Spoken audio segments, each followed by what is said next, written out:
Hello, my name's Madison and I'm 34 years old. My biggest dream growing up was to be a journalist, or at least work with magazines. I had a flair for writing and I became pretty well versed with trends.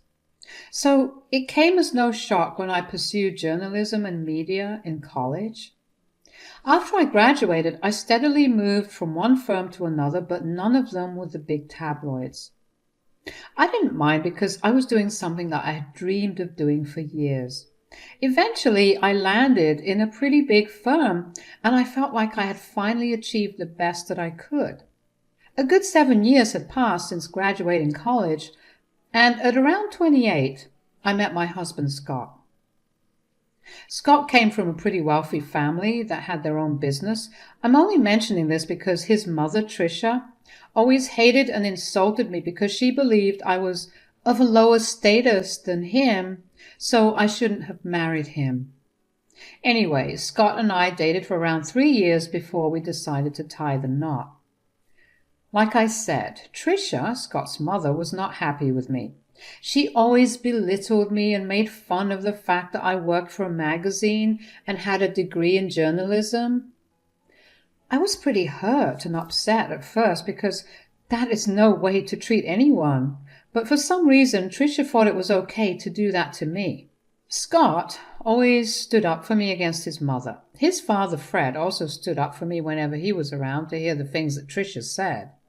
I was grateful for both of them, but as the months wore on, I began to get used to Tricia's insults. Scott had even proposed we go low contact with her initially, but I didn't agree with that. Scott worked with his father, and if he stopped talking to his mother, that might make things awkward for Fred. Fred was truly an amazing person, and I didn't want him to be put in a position like that. I also didn't want Scott to cut his family off because of me. I learned to be okay with it, mostly because we only ever met Tricia twice a month at most. But that changed when Fred had to go overseas for some business project. Tricia made a big deal about not wanting to be alone, and so Scott and I agreed to let her stay with us until Fred got back. I had a gut feeling that I would regret it, but in my head, family always came first. Of course, it was hell to live with her when she constantly scrutinized and criticized everything I did, along with the insults that I had thrown in my face at all times. But I didn't mind all that as long as she never actually caused any damage to me. That changed, though, during one fateful week. I had a pretty big presentation coming up. We were redesigning a particular section of our magazine, and I was in charge of providing a good redo. That presentation was going to be the one that would decide if I was going to get a promotion. Of course, Tricia didn't know why it was important. I doubt her knowing would have changed her perception of me anyway. Since Tricia was staying with us, she saw just how stressed out I was about it. The night before my big presentation, I was talking to Scott about how anxious I was about my presentation when she overheard us and walked into the living room and decided to give her input.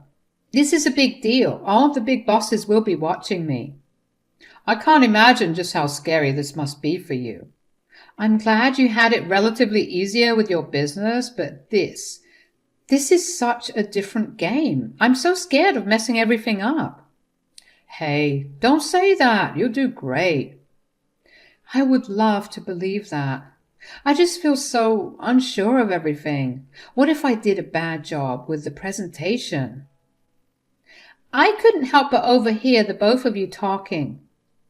Mom, we're kind of having a private conversation right now. Well, Madison, I just wanted to say that you have nothing to worry about. You most definitely do not have the skill set for anything, so you will most probably do bad tomorrow. Excuse me? Look, just treat it as an opportunity to just stop working and become a housewife. At least that way you'll be deserving of my son. I can't believe he actually married a journalist. Mom, you are severely overstepping boundaries right now. Get out. You know what? I have no time for your nonsense, Tricia. I've bigger things to worry about than your opinion of me and my relationship with your son. How dare you speak to me that way? Oh, so it's okay for you to speak to me that way, but not the other way around? Scott, say something. Your wife is back talking to your mother. She's simply standing up for herself. I see nothing wrong with it. She brainwashed you. Look at how you can so easily turn your back on family. Madison will regret this. I was fuming at the audacity that Tricia had to just barge into Scott and I's conversation and insult me so blatantly. Scott obviously tried to apologize for his mother's behavior, but I stopped him before he could. He was not responsible for his mother's hurtful behavior. We decided to call it a night after that and went to sleep. I was way too focused on everything else going on to even think about Tricia's threat towards me. I figured that her threat only meant her tormenting more, which honestly I didn't care about at that moment. That was a battle to fight after my presentation. The next day, I rushed into work with my laptop in hand. When I opened it, I immediately realized that something was wrong. All of the files that had been there on my desktop were missing. A quick look through my laptop made me realize that it had been reformatted. I obviously began panicking. I had emailed the presentation to myself, so I tried to calm down with that thought. I logged into my email account only to see all, and I mean all my emails deleted. Even the trash was emptied. I felt my heart sink and tears sprang to my eyes. I felt fear like no other in that moment. I had to go up to my boss and explain my predicament to him, and he was not happy with me.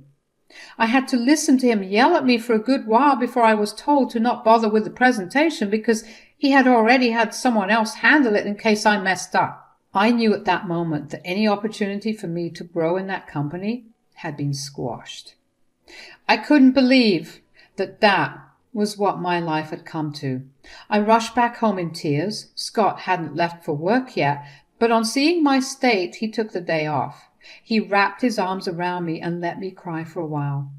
When I calmed down a little, he asked me what happened. What happened, darling? Did the presentation go that bad? There was no presentation to begin with, at least one that I gave. Huh? What do you mean? You worked so hard on that. You barely slept those past few days because you were preparing so hard for it. I know, but when I got there, I opened my laptop only to see that the entire thing had gotten reformatted. What? How did that happen? I have no idea. It was so embarrassing and humiliating to have to explain that to my boss. Wait. Did you not maybe back it somewhere else? Yeah, I emailed it to myself. But even my inbox and trash were cleared out. Oh my God, I'm so sorry that this happened to you. What did your boss say? Well, he yelled at me a bunch for being unprofessional and lazy. He had someone else take care of the presentation. But you still have your job, right? I do, but I'm going to be stuck in this position at this company. There's no way I can earn any promotions or climb the ladder. I'm done here. Oh, honey, I'm sure you'll find a better job. I'll be by your side through it all. Don't you worry about a thing. You just keep working here until you feel like it's appropriate to quit. Yeah, I'll give in my 6 weeks notice right now. I can't believe I did all of that. And just when I almost had what I wanted, it slipped right through my fingers. I was pretty depressed after that, if I'm being honest. I take pride in my ability to deliver good results on all my projects, and to have something this jarring happen to me was traumatic, to say the least. I wasn't handed any more big projects or even good projects at work. I had held back giving in my notice, but after another week of working there, I knew that my time was actually done. I handed in my notice and just waited until my time there was done. In all of this, Trish seemed to be oddly gleeful. She once again happened to walk by our room and saw me crying after I had rushed back home. Scott told her to leave us alone, but she looked happy. She kept making remarks about how she had told me that I would bomb the presentation. At first, I was very resentful of her, and then I began to think about her behavior a little more.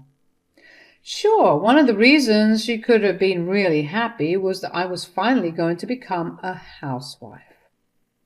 After I was done working with the company, or she was happy because she had something to do with my mishap that led to me having my career ruined. I don't know how to explain it exactly, but I had this feeling in my gut that told me that she had something to do with my laptop being reformatted and my files deleted. I wanted to approach Scott about it, but I didn't want to go to him without at least some evidence. I needed to figure out just how I was going to prove that Trisha did something. I figured that I could just set her up. But before that, I got myself a hidden camera to set up in the office so I could capture Trisha sabotaging me. I ordered myself a camera that looked like a smoke detector, and I placed it on the ceiling. I connected it to my phone, and I was ready to go with my plan. The next part was somehow only informing Trisha about my upcoming presentation. That wasn't very hard to do. All I had to do was pace around in the office and look worried. Scott was still at work, and he had no real way of knowing what was going on. Trisha saw me pacing around and walked in to ask me what was going on. "What's going on? Why do you look so anxious again? Another project?" "Shh, look, I need to tell someone about this, and since you asked, I've been given another opportunity to present my stuff, and I could be given a raise." "Oh, really?" "Yeah, and I'm really anxious about it because this really is my last time to make things right, and I have to do this properly." "Why aren't you telling Scott about this? Is it because your job is too embarrassing?" "No, it's because I don't want to get his hopes up. I feel like I disappointed him last time, and I don't want to do it again. Just keep it between the both of us, yeah?" "I'm not making any promises about that, although it'll be really fun to watch you crumble again tomorrow." "Why do you always wish for my downfall?" "I just think that you're better suited to being a housewife. That's way less embarrassing than whatever you're doing right now." "You know what? I don't have time for this, nor do I care about what you think about me. Please, just leave me alone to practice my presentation before Scott gets back home." Trisha left me, but not before eyeing my laptop and smirking at me. I felt it in my bones that something was up. I waited a little while longer in the office and only walked away when Scott got back home. Trisha kept her mouth shut about my presentation, but she kept smirking at me during dinner. After Scott and I returned to bed, I opened the footage of the office on my phone and kept a watch on it in case I saw any movement. Scott and I watched a couple of episodes of TV series like we did every night. There wasn't any movement until midnight. I watched as Trisha entered the office. I immediately drew Scott's attention to my phone screen. Scott looked confused at first, but he watched as Trisha got into my laptop and began messing around until my laptop shut off and restarted. Scott looked at me for an explanation, and I explained to him what I had done. To say he was enraged at Trisha would be an understatement. Trisha was still in the office because she decided to stick around and snoop through my things. Scott got off the bed and stormed into the office. He threw open the door, and Trisha paled when she saw him. Scott did try his best to remain calm, so he just asked her what she was doing in the office. "What are you doing in the office, Mom?" "Oh, I wasn't doing anything." "Oh, really? And why is Madison's laptop still open?" "Are you accusing me of going through her stuff?" "I think you did way more than that, Mom." "First of all, I only walked in here because I thought that room needed cleaning. And secondly, You know, your wife is stupid. She probably just forgot to shut her laptop. You fought to clean the office at 12 a.m.? Also, don't you dare talk about Madison that way. You don't talk to me that way. You may be a grown man, but I'm still your mother. Yeah, my mother, who loves to hurt and sabotage my wife. What are you talking about? Look, we caught you on camera resetting Madison's laptop. You were spying on me? No, we just thought that we should take extra cautionary measures to make sure that what happened with Madison never happened again. That's disgusting. How dare you film me without my consent? I didn't put up any cameras in your room. I put it in my office, and you entered it without my consent. Also, even if it was disgusting, it's nowhere near as disgusting as what you did to Madison. I want you out of our house first thing in the morning. But I'll be all alone. I don't care. I don't want to talk to you. The next morning, Tricia tried to stall around by helping make breakfast, clean the dishes, but Scott was not having any of it. As soon as she was done washing the dishes, Scott came downstairs with her 2 bags. He told her that he had packed her things for her and ordered her an Uber.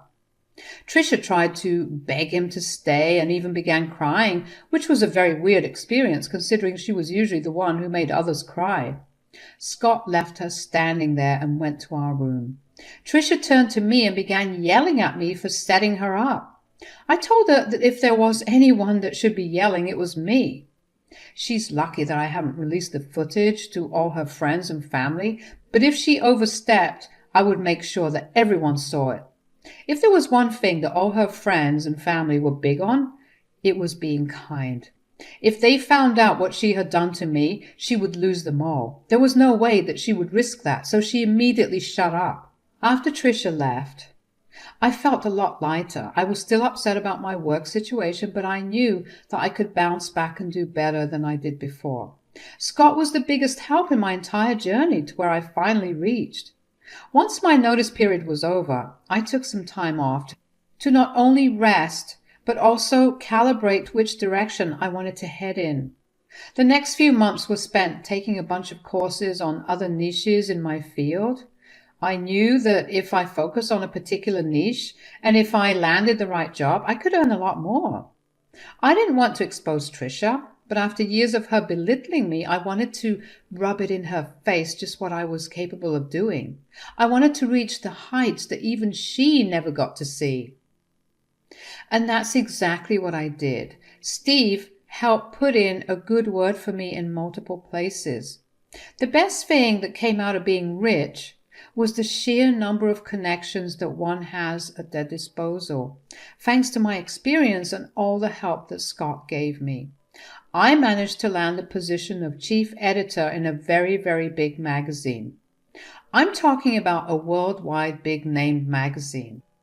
The work was hard, but it was all worth it. Somewhere in my journey to becoming the chief editor, I forgot how I wanted to show Tricia what I was capable of. In fact, in those months, we hadn't had any contact with her. I knew that Scott still spoke with his father because, well, they worked together. But Scott hadn't heard much from or about his mother.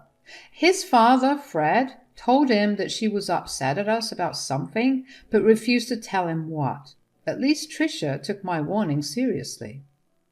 But I had to meet her eventually, and it just so happened that my company was throwing a huge party for which a lot of big names were invited, including Tricia and Fred. Scott and I dressed to the nines because for the first time we were both people who were big names. When we got to the venue, we were immediately spotted by Tricia and Fred. They waved us over and we greeted them. Tricia looked me up and down before smirking. Wow, look at you trying to fit in. Tricia, don't listen to a word she says, Madison. You look lovely, like you always do. Thanks a lot, Fred. So, how have you been, Madison? Yeah, how's unemployment been treating you? You're unemployed? Oh, yeah, she had a whole blunder with her job and they let her go. I've always talked about how she's unfit for our son. Look at her. She can't even hold down a job. That's enough, Mom. Ugh, stop taking her side. It's sad enough that I have to see her everywhere we go. I wouldn't have to do that if you just left her like I told you to. Okay, that's enough. You either stop talking or I'm leaving. But Madison, sweetie, let me know if you need a job, okay? It would be a pleasure to work with you. That is such a kind thing of you to offer, Fred, but I'm afraid that I can't take you up on the offer. Figures. Told you she's lazy and incompetent. Just then, my name was called and people started cheering. I looked towards the small stage and the CEO was there, waving at me and beckoning me over to the stage. I turned towards Fred and Tricia and excused myself. Fred looked amused while Tricia looked confused and angry. The CEO was giving his speech, and in it, he commended me for my good work in the company. He praised me for my talents and ability to reinvent and bring forth a new aspect to the magazine. The audience cheered very loudly for me and asked for a speech from me. Of course, I had to thank Scott for always being by my side and all the people who worked with me, without which the magazine wouldn't exist. I ended my speech by thanking the one person who did not believe in me and constantly put me down, because without their constant negativity, I would never have pushed myself to be better. When I walked off stage, everyone stopped me to talk to me, and I also got asked a lot of questions about who the unnamed hater was, but I kept that to myself. I made my way over to the table at which Fred, Tricia, and Scott were seated. Scott gave me the tightest hug and congratulated me, and Fred got up to hug me too. Tricia looked at me with anger. Oh, Madison, sweetie, this is amazing. I definitely see why you wouldn't want to come to work with us. Thanks, Fred. Although I will admit that if you had sprung that offer around 6 months ago, I would have taken it. You should have taken Fred up on his offer. At least then you'd get paid more. Paid more, honey? I could never do that. Right, she's not worth all that money. No, I don't mean that. I mean that I could never match what she gets paid right now. Huh? What are you talking about? Do you want me to tell her, Madison? If I say it, it'll just sound braggy, so do me the honor, please. Madison makes at least 5 times more than I do in her current position here. What? Oh, yeah, she has way more money than either Scott or I could ever see in our lifetime. That can't be possible. You must be wrong. He's not wrong, Mom.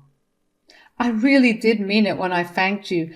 Just so you know, you've been nothing short of a bully to me, and I hope that seeing me be way more successful than anyone in your family stings. Oh, look, I have more important people to talk to. You'll have to excuse Scott and I. Fred, feel free to come up to us whenever. Goodbye, Tricia. Fred laughed and raised his drink in cheers to me as Scott and I left a dumbfounded Tricia at the table. I had never felt more alive and satisfied in my life. It truly was an amazing feat that I had accomplished, and I was proud of where I got. I'm also very grateful to Scott for standing by me. Thank you for listening.